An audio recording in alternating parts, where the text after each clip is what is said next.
Hill TV, keeping you in the know.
By the grace of Allah the Almighty, MAJLIS KHUDDAMUL AHMADIYYA Uganda held its 6th National Annual Peace Symposium and Iftar dinner. This was held at Ahmadiyya Muslim High School, Wandegeya, Kampala. The event attracted people from different walks of life and religious background, most notably among which was the vice chairman of the ruling party in the Eastern region and former Member of Parliament for Soroti District, Dr. Captain Mike Mukola, the CEO of Buganda Broadcasting Service Television, BBS, Mr. Jonathan Moyingo, Honorable Asman Chinji, the representative for Sadr MAJLIS KHUDDAMUL Ahmadiyya Nigeria, the in-charge Uganda Muslim Museum, Sheikh Jawad Mbogo, Juma Senoga from Partners for Equal Justice Uganda, and many others. The event started with the recitation from the Holy Quran, and thereafter a short preamble about Jama'at Ahmadiyya on Huzur's effort in spreading peace globally was given.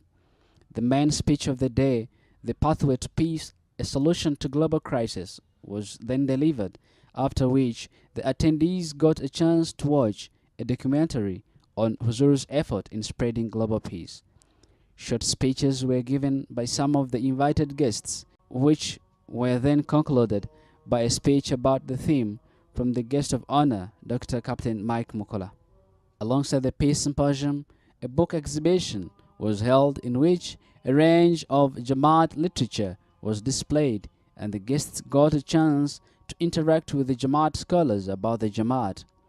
The Amiran missionary in charge, Al-Hajj Maulana Muhammad Ali Kairi, crowned the event with his keynote speech and then presided over the gift-giving ceremony and later led the participants in a closing prayer.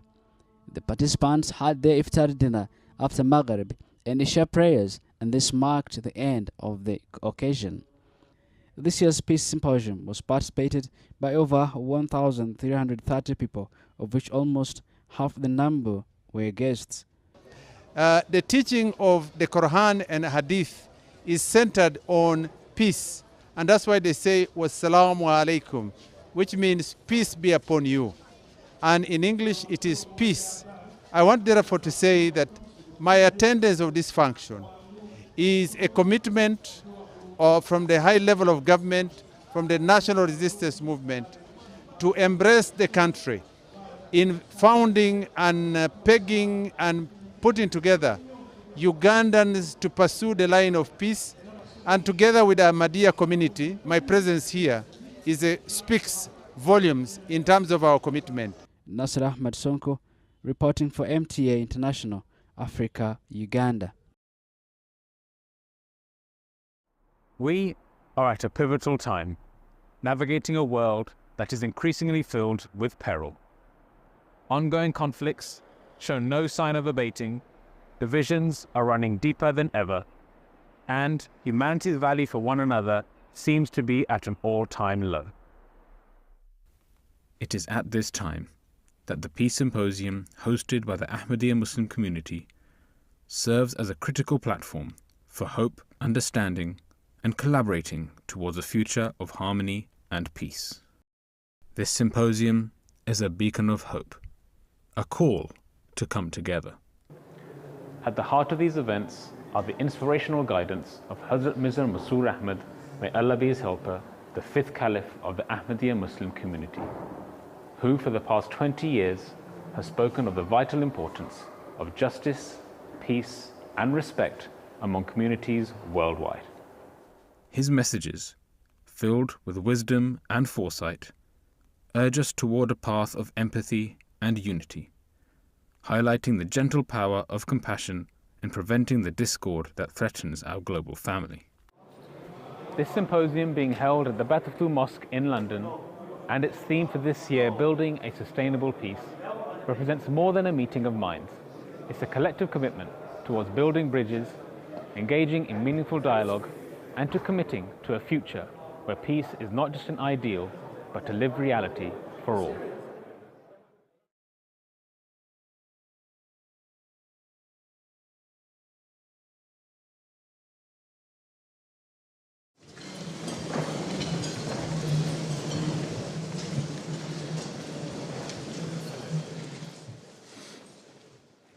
Assalamu alaikum rahmatullahi wa barakatuhu. Ladies and gentlemen, welcome to the Batterflu Mosque and to the National Peace Symposium. We will now start the formal proceedings, and we will start with the recitation of the Holy Quran in Arabic, and I would like to request Mr. Nafis Ahmed Qamar to deliver the recitation, followed by the translation in English by Hazim Ahmed Arif. Assalamu alaikum wa rahmatullah.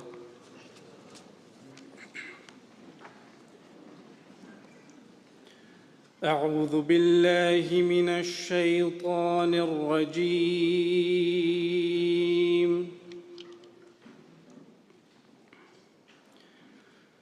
بسم الله الرحمن الرحيم.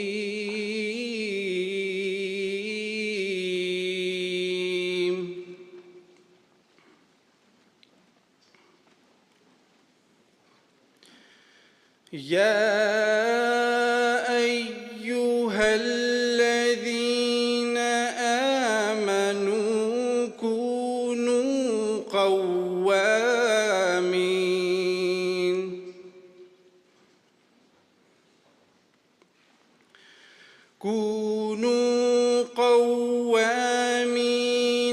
بالقسط شهداء لله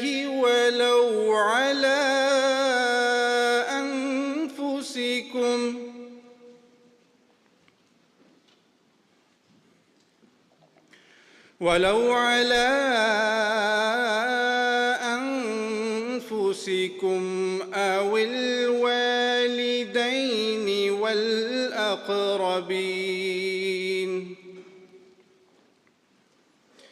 إن يكن غنيا أو فقيرا فالله أولى بهما فلا تتبعوا الهوى أن تعدلوا وإن تلووا أو تعرضوا فإن الله كان بما تعملون خبيراً.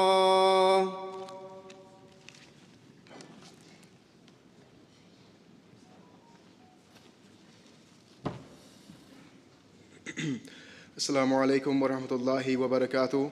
May the peace and blessings of God be upon you all. The verse recited before you today has been taken from chapter 4, verse 136 of the Holy Quran. The English translation is as follows. I seek refuge with Allah from Satan the accursed. In the name of Allah, the gracious, the merciful. O ye who believe, be strict in observing justice, and be witnesses for Allah, even though it be against yourselves or against your parents and kindred. Whether he against whom witness is borne be rich or poor, Allah is more regardful of them both than you are. Therefore, follow not your low desires, that you may be able to act equitably. And if you hide the truth or evade it, then remember that Allah is all aware of what you do. Thank you very much. Thank you. We have our first speaker, and I invite the National President of the Ahmadiyya Muslim Community UK, Mr. Rafiq Hayat, to give the welcome address.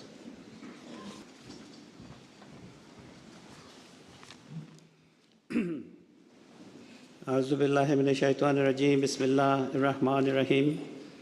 Beloved Hazur, respected guests, ladies and gentlemen, Assalamu alaikum wa rahmatullahi wa barakatuhu. May peace and blessings of Allah be upon you all. I'm delighted to welcome you to the 18th National Peace Symposium of the Ahmadiyya Muslim Community, UK. As you will no doubt be aware that this year's event is being held at a time of great significance due to the raging conflicts around the world. It is deeply distressing that last year's event was held as the Russia-Ukraine war was raging, and sadly, not only is that still the case, but it has been added to by horrific situation in Israel and Palestine. The horrific acts of October the 7th have been compounded by the onslaught of people of Gaza.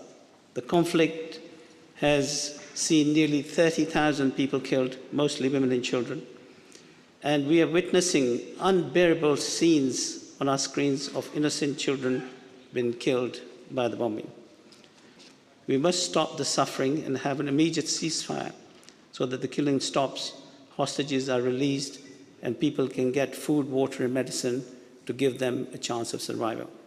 His Holiness has repeatedly warned for the past 2 decades that there's growing risk of national and regional conflicts spreading and engulfing the entire world in a devastating nuclear conflict.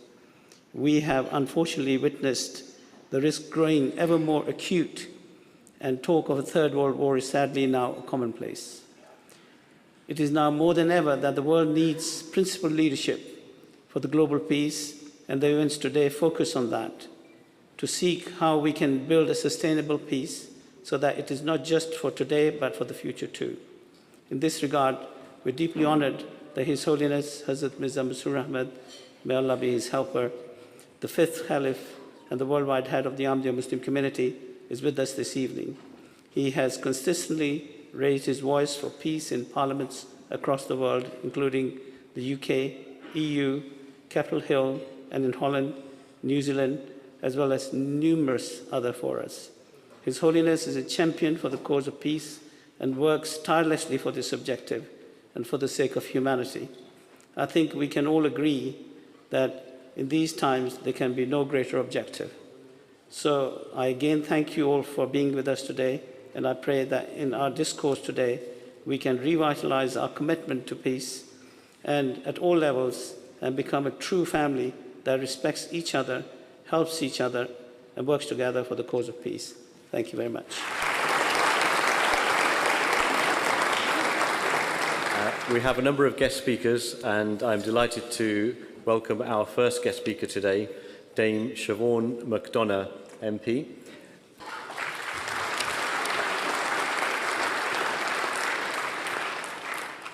Good evening, everybody. It's a privilege to be with the Ahmadiyya community this evening. I am honoured to be around so many friends, community leaders, and most importantly, that His Holiness is able to deliver the keynote speech. The themes for tonight's event is building a sustainable peace, and we all know that there is only one place to start, and it is with pain and sadness.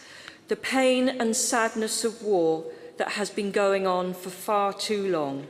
It is now 154 days since the appalling war began, and since that day, the killing has gone on. Flattened cities and refugee camps and hostages in chains. I'm sure you are with me in saying that not a day has gone by without being horrified by the images of war in Gaza. Disease and hunger are rife, with very little aid being allowed to reach those in desperate need. Before the crisis, about 500 trucks a day were getting in, and today the figure is less than 95.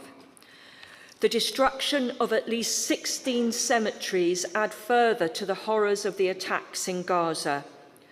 I'm no expert in foreign policy, and I'm certainly not the Foreign Secretary, but I can join with everyone here today in saying that we want the agony and the fighting to stop. And what better place to make that plea?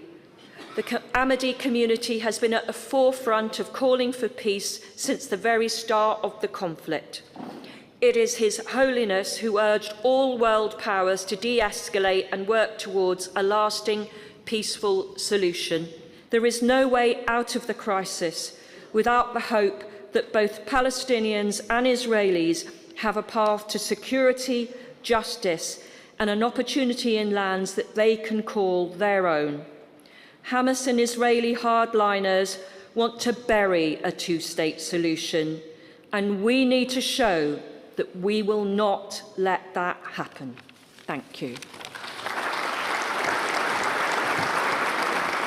Our next guest speaker is Jonathan Lord, MP.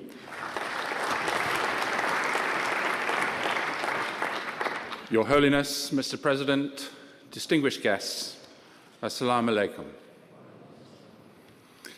On behalf of the residents and communities of Woking and of Surrey, and on behalf of the Conservative Party, I extend my heartfelt congratulations to you on the occasion of the 18th Annual Peace Symposium at this Western Europe's largest and most impressive mosque.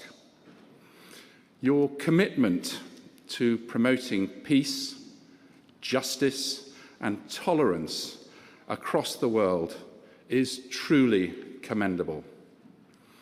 With the recent rise in Islamophobia and anti-Semitism, I want to extend my heartfelt support and solidarity to you during these very challenging times. It also pains me to know that your community continues to face persecution in Pakistan and around the world. In the face of such uncertainties in the international situation, Your Holiness and your community have been true beacons of peace, reminding us of the values that should unite us all: the shared belief in freedom, the right to choose, and the freedom to worship. The Ahmadiyya Muslim Community's motto of love for all, hatred for none is truly wonderful, and more needed at this time than at many times in the recent past.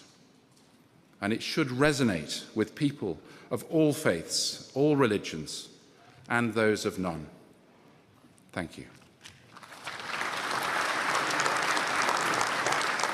Our next guest speaker is the Right Honourable Sir Ed Davey MP, the leader of the Liberal Democrats Party.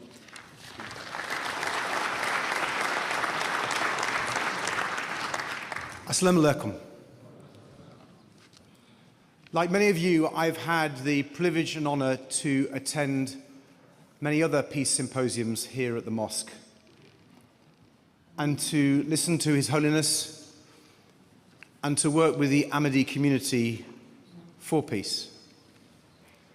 That has never been as important as it is this year. We see war and conflict across the world. We see it in Sudan. We see it in Yemen.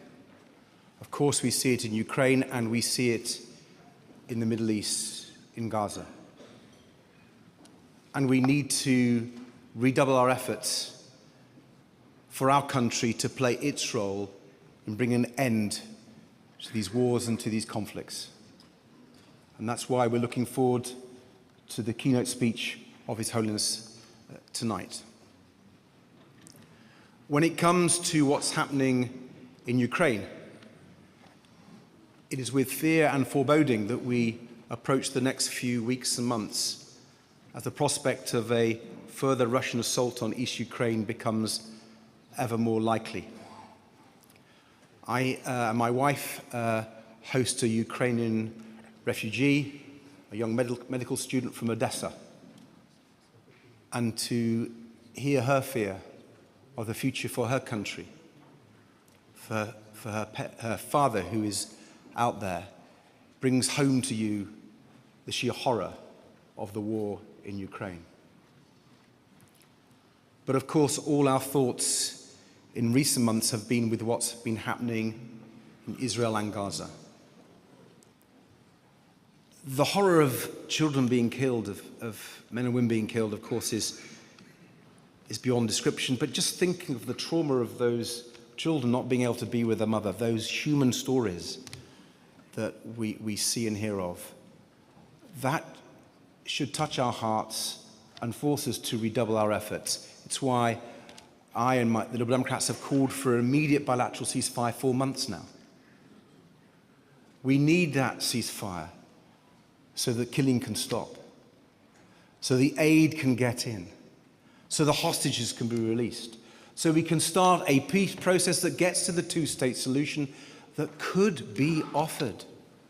And I'm looking forward to His Holiness' speech to talk about what's happening and how we can play our role, all of us play our role.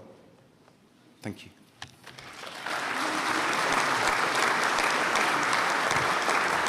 We now come to the presentation of the Peace Prizes, the Ahmadiyya Muslim Prize for the Advancement of Peace, and I invite Mr. Rafiq Hayat to introduce the first recipient.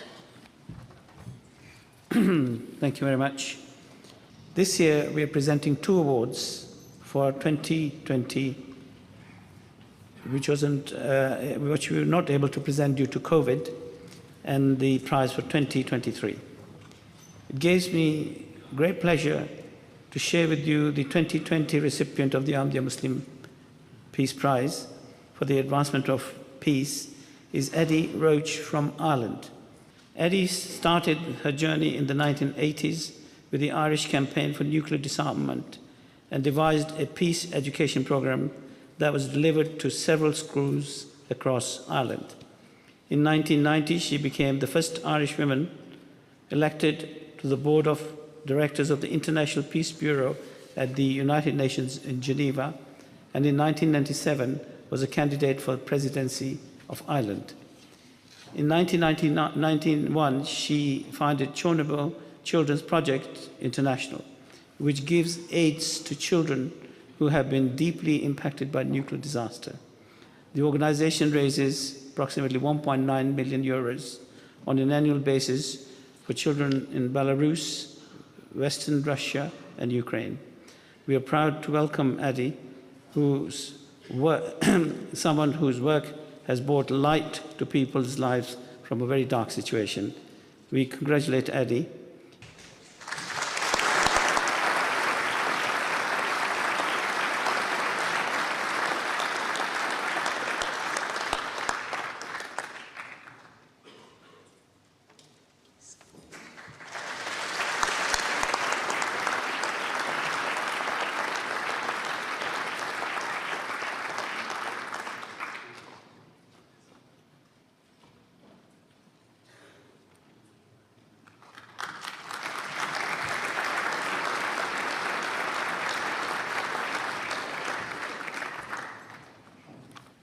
We now invite Adi to say a few words.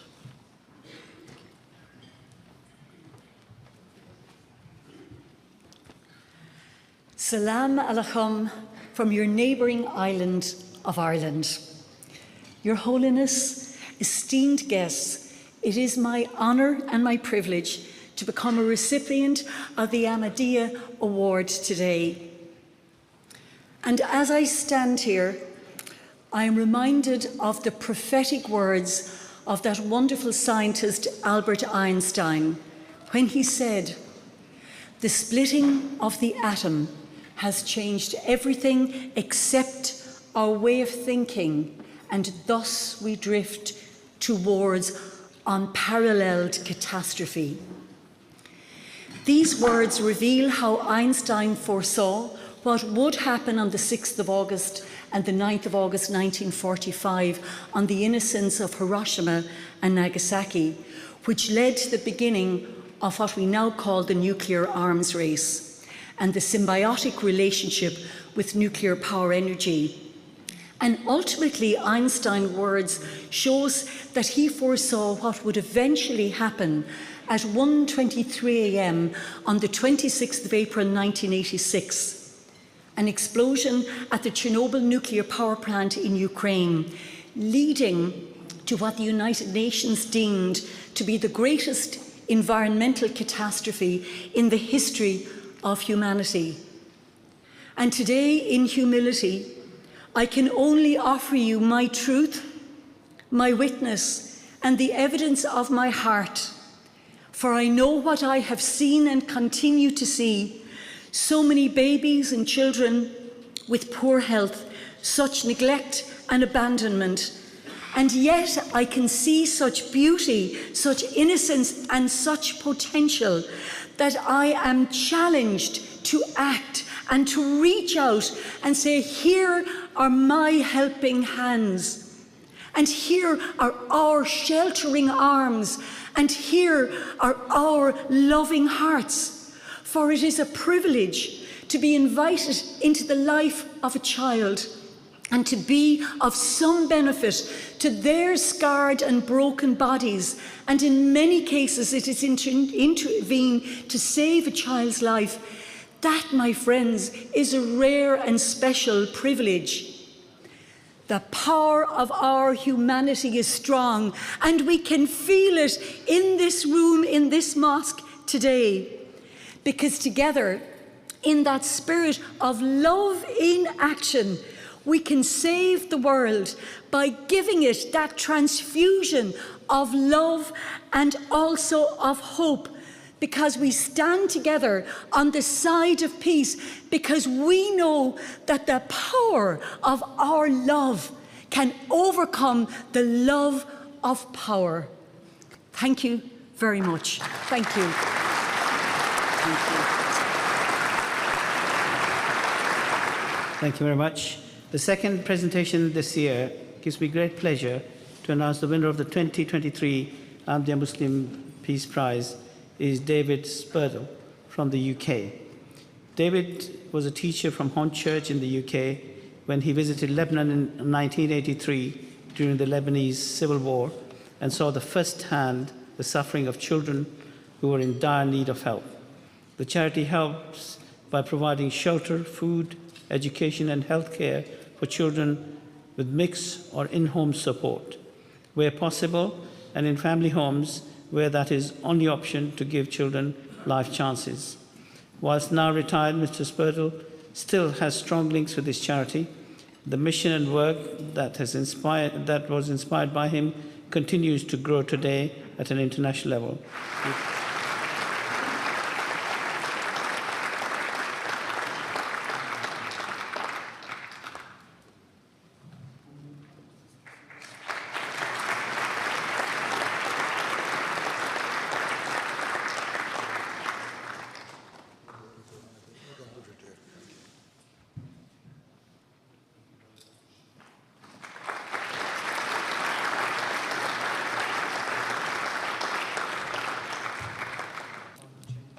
Peace and blessings.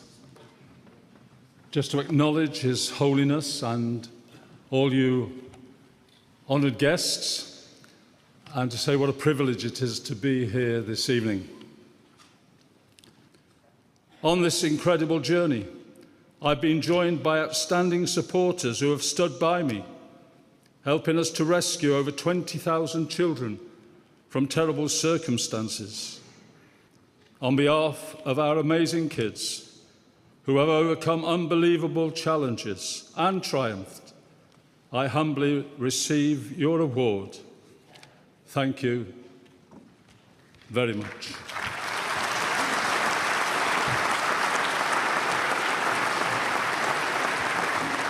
It now gives me great pleasure and honour to invite the keynote speaker, His Holiness Hazrat Mirza Masroor Ahmad, the worldwide head of the Ahmadiyya Muslim Community.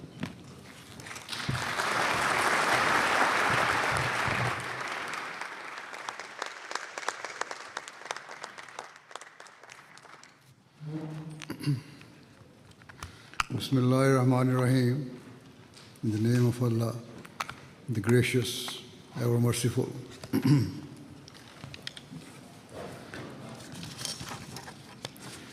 All distinguished guests, Assalamu alaikum wa rahmatullahi wa barakatuh. Peace and blessing of Allah be upon you all. Today, once again, we have gathered together for this event hosted by the Ahmadiyya Muslim Community to discuss and reflect upon how we can bridge division in society and establish genuine peace in the world. For over 2 decades, I have urged governments, politicians, and all people to play their roles in ensuring the social cohesion of our individual societies and the wider peace and harmony of the world. I have expressed my views on how we can bring an end to all forms of warfare, whether conflicts fought falsely in the name of religion or those which are overtly geopolitical. I have not only spoken of the pressing need to end wars between nations, but also to tackle the frustrations that exist locally within communities and to strive for peace in those nations where civil wars or internal disputes are rife. Certainly, history teaches us that internal conflicts can spiral into regional wars, often fueled by the interference and influence of external powers and ferment instability and division in other countries to serve their interests. In recent decades, we have witnessed the devastating consequences of such interference in countries such as Kuwait, Iraq, Syria, and Sudan. Above all, I have repeatedly warned that the unjust policies of the major powers and the unfair political, legal, and economic systems that have prevailed in much of the world are triggering an ever-rising tide of inequality. In much of the world are triggering an ever-rising tide of inequality, which in turn is fueling global instability and insecurity. Over the years, politicians, intellectuals, or members of the public have invariably agreed with my assertion that we must strive for peace. However, many also expressed their opinion, either directly or indirectly, that I was wrong to believe that existing conflicts could conceivably escalate into a global war and even trigger the use of nuclear weapons. Many considered this to be unnecessarily pessimistic. For a long time, even those intimately engaged in world affairs, such as politicians, foreign policy journalists, or analysts, did not agree with me, either due to their idealism and a desire to look at the world through rose-tinted glasses, or perhaps due to an incapability to learn lessons from history. They seemingly ignored the widening cracks that have been opening up in recent decades in international relations. Perhaps they simply did not wish to accept the reality of what was staring them in the face. As they say, ignorance is bliss. Yet, today, as wars rage here in Europe, the Middle East, and elsewhere, many of the same people are now raising the alarm, warning of a global war in which nuclear weapons could be used to wreak an unimaginable devastation on the world. Despite this realization, many still seem unwilling to consider what must be done to end these conflicts and remain reluctant to hear the genuine voices for peace that exist in the world. Given this, as I thought about today's event, I wondered whether there was any point in us gathering here again. What benefit was there for us to speak about peace and justice. If those with the power and ability to influence change were determined not to hear us, the stark reality is that even those institutions founded with the primary objective of maintaining the peace and security of the world are becoming increasingly irrelevant. For example, the United Nations has become a weak and almost powerless body, where a few dominant nations wield all the power and easily override the views of the majority. Instead of deciding each issue based on its facts and merits, nations have formed alliances and vote according to their self-interests. Ultimately, critical decisions are made by a few privileged nations in whose hands rests the veto power. Instead of faithfully serving the cause of peace and justice, they wield their veto like a trump card wherever their narrow interests are threatened, irrespective of whether their decision shatters the peace and prosperity of other nations and leads to the death and destruction of scores of innocent people. Let it be clear, therefore, that where a veto power exists, the scales of justice can never be balanced. Nonetheless, despite these reservations, I realized that I must use this opportunity to speak because Islam teaches Muslims never to waver in the pursuit of peace. It teaches us to speak the truth so that when held accountable before Allah the Almighty, a believer